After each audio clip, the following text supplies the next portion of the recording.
Now, like a lot of you guys know, a few weeks ago, Pooh Shiesty got hit with a federal case involving Gucci Mane. And when the news first came out, it sounded crazy because this wasn't just a rapper getting arrested again. This was a rapper who had just came home, still had a name that meant something, and somehow, just a few months later, he was right back in the middle of another federal case. But this time, the case wasn't over a random street situation. According to prosecutors, this all started over a business meeting, or so Gucci Mane thought. A meeting with Gucci Mane about Pooh Shiesty's record deal. Pooh Shiesty had of course been signed to Gucci Mane's 1017 label for years, but according to prosecutors, he wasn't happy with the terms of his deal. So Gucci Mane traveled to Dallas for what was supposed to be a conversation about the contract and possibly Pooh Shiesty getting released from it. But once everyone got to the studio, things took a completely different turn. Gucci and his security team were inside the studio waiting for the meeting to start. Pooh Shiesty was there, his father was also there, and then rapper Big 30 was there, and then several other men allegedly came into the building through a side entrance. So what was supposed to be a private business conversation started looking like something way more serious. At one point, Pooh Shiesty and Gucci Mane went into a separate room to talk about the contract, and then Pooh Shiesty pulled out paperwork and tried to get Gucci to sign that paperwork so he can get released from his contract. And then later on, Pooh Shiesty grabbed an AK-style pistol and pointed it at Gucci Mane while demanding that he sign this paperwork. Now, these are of course allegations, but it's a federal case. However, Pooh Shiesty has not been convicted in this particular case, but prosecutors are saying that Gucci Mane was forced to sign the paperwork at gunpoint and that someone recorded him saying he was releasing Pooh Shiesty from the contract. That's obviously not how things work, but this is what he did. So legally, that doesn't do anything in this case, right? Somebody signs a contract while a gun is pointed at them. That's not a real business agreement. That's coercion. And this is when our conversation about Pooh Shiesty's record deal came into the equation. Because if Pooh Shiesty really had issues with his contract, that part by itself isn't crazy. A lot of artists, but specifically rappers, go through that. They sign when they're young, they sign when they're hungry, they sign before they fully understand what ownership, publishing, advances, recoupment, and all of that really means. Then years later, when the money starts coming in, they start realizing that the deal they signed might not be as good as they thought it was. So wanting to get out of a deal isn't the shocking part. The shocking part is what really happened in this situation. Gucci in the end allegedly signed the paperwork, but it didn't stop there because they actually ended up robbing him of his wedding ring, watch, earrings, and cash. And if you guys remember, the particular details of what they actually did was really crazy because they choked somebody from Gucci's team from behind to the point where he almost lost consciousness. And it was also interesting how some of the stolen items had Apple AirTags attached to them. Maybe Gucci Mane in the end was thinking that something might happen if I go into this business meeting, right? I don't really know. But that later helped investigators track where some of those items went. And of course, they had surveillance footage, cell phone data, license plate reader data, hotel footage, rental car records, fingerprints, social media posts, and electronic monitoring data. Now, the biggest issue in this particular situation for Pooh Shiesty is that he was already a convicted felon who had been released early from federal prison and placed on home detention. Back in 2022, Pooh Shiesty was sentenced to 63 months in prison after pleading guilty in a firearms conspiracy case. So by the time this Gucci Mane situation allegedly happened, he was already under federal supervision and wearing an ankle monitor. And according to prosecutors, the ankle monitor actually placed him at the studio. And before that, during the height of his blowup, he had already been connected to multiple legal situations. There was of course the South Florida strip club shooting where he was accused of firing a gun and hitting a security guard in the ankle. Then there was the Bay Harbor Island shooting, where two men ended up hospitalized after what reportedly started as a meetup involving shoes, marijuana, and a rented green McLaren. And eventually, Pooh Shiesty pleaded guilty to a federal conspiracy charge and got sentenced to a little over 5 years. And by late 2025, he was out on home detention. So this was supposed to be his second chance. People still cared about Pooh Shiesty, but then he ended up in the middle of another federal case. So when Pooh Shiesty was released, he had a bunch of conditions. He wasn't allowed to have weapons. He wasn't supposed to be around people with weapons and gang members and all that stuff. And he was supposed to stay within the limits of his home detention. Now let's talk about some of these latest updates, because Pooh Shiesty's case is now officially moving forward. A trial date has been set for July 6th.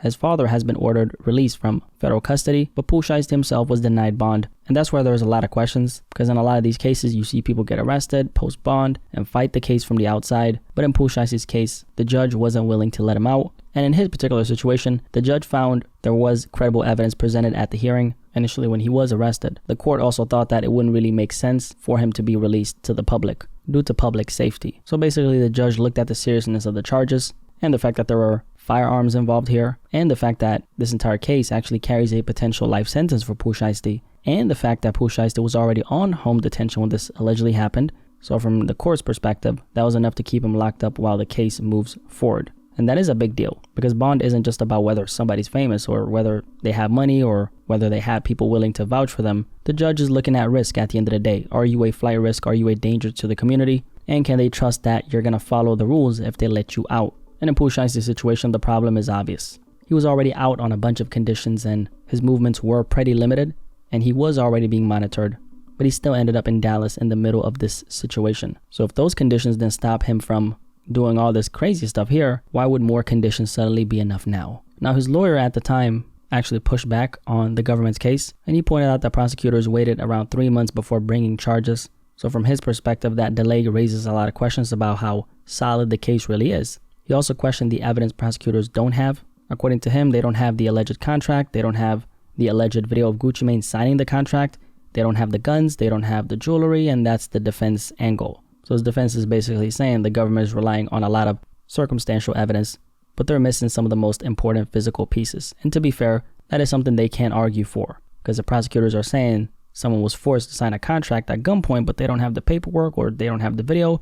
That gives the defense something to work with. But at the same time, the government doesn't need every single piece of evidence to build a case. They can still try to connect the dots through location data, surveillance footage, witness statements, phone records, fingerprints, vehicle records, and social media posts. And a lot of Pooh Shiesty's buddies, they were dumb enough to flex a lot of these items that they robbed from Gucci Mane and his team on social media. So there's that. And at the end of the day, they have a bunch of other stuff like license plate reader, data that tracked the vehicles and the entire group. And then they, of course, stayed at a Comfort Inn in Dallas. And then they have hotel footage, which showed the individuals wearing the clothes that matched what was seen around the time of the robbery. And then they, of course, have fingerprints from the items left behind at the studio, including red plastic cups. It's just really crazy how they posted a lot of this stuff on social media. I really don't get it. That part is extremely hard to understand, but then again, we've seen worse in the past. Now, another interesting update is Pooh Shiesty's father, Lontrell Williams Sr., was also charged in this case, and honestly, the fact that his father was allegedly involved at all is one of the strangest parts of the story,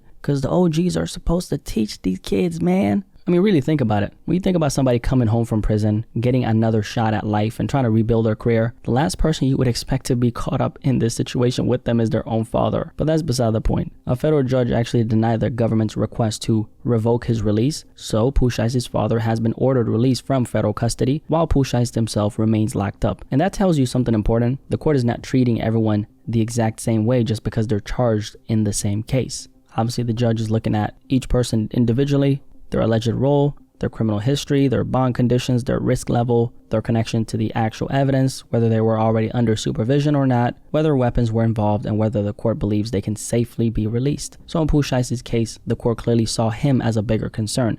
And that's why his father being ordered released doesn't mean the case is falling apart. It just means that the judge looked at his father's situation differently than Pooh Shiesty's. So the court is obviously not treating everyone the same exact way here. It's really crazy how Pooh Shiesty literally had everything. And then after getting a second chance at life, basically, he ends up with another federal case that could potentially take everything away. And when it comes to exactly why he did it, we all know that this wasn't some random argument that got out of hand. This was a full-on robbery and kidnapping situation that started because he wanted to get out of his deal with Gucci Mane. And that brings up another question. What kind of deal was he actually in? Now, to be clear, we don't know the exact details of Pooh Shiesty's contract, so I'm not going to sit here and act like I know what was going on behind the scenes, but in the music industry, a lot of artists sign deals early, especially when they're young, and years later, when the money starts coming in, they realize the paperwork they signed might not be as sweet as they thought it was. That's where you hear people talk about 360 deals, bad contracts, labels taking a percentage of everything, artists not knowing exactly what they own, and people realizing way too late they didn't fully understand what they actually signed.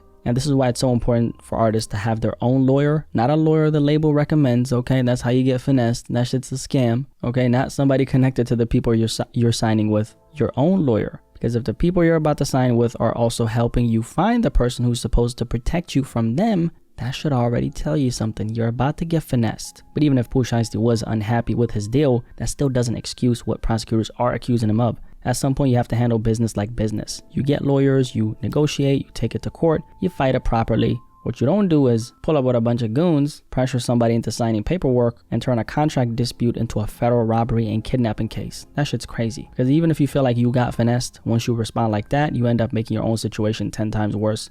I mean, if you really think about it, Gucci Mane still right now, even after all this, he still owns Pooh Shiesty's work. Or should I say a part of his work. So all that FDO money, well, that's going, or part of it's going to Gucci Mane, okay? So really in the end, it's like he didn't really get what he wanted anyway. So basically all the shit that he did was for absolutely nothing. I mean, is it really worth it to have your freedom restricted and now you can't run up a bag in the outside world and make a bunch of moves? And that's what this story really shows. That street mindset and mentality can get you noticed. It can help you feed into a certain image that you might be trying to build. And it can give you a certain edge from a certain perspective, right? But when you bring that same mindset into business, it can destroy everything because business has its own kind of ruthlessness. And I remember 50 Cent actually explained this perfectly in an interview. He basically said there are people in the business world who are way more ruthless than people in the streets. There's more ruthless people in the business world than in the street. You know, like they just have subtlety to their tactic. How they do things is more, you know, it's not confrontational. They just don't do it with guns. They do it with paperwork. They do it with contracts. They do it in a suit and tie. And that's the part a lot of people don't understand. The business world can rob you too. But the difference is if someone robs you through a contract, you can't respond like you're still in the streets. You have to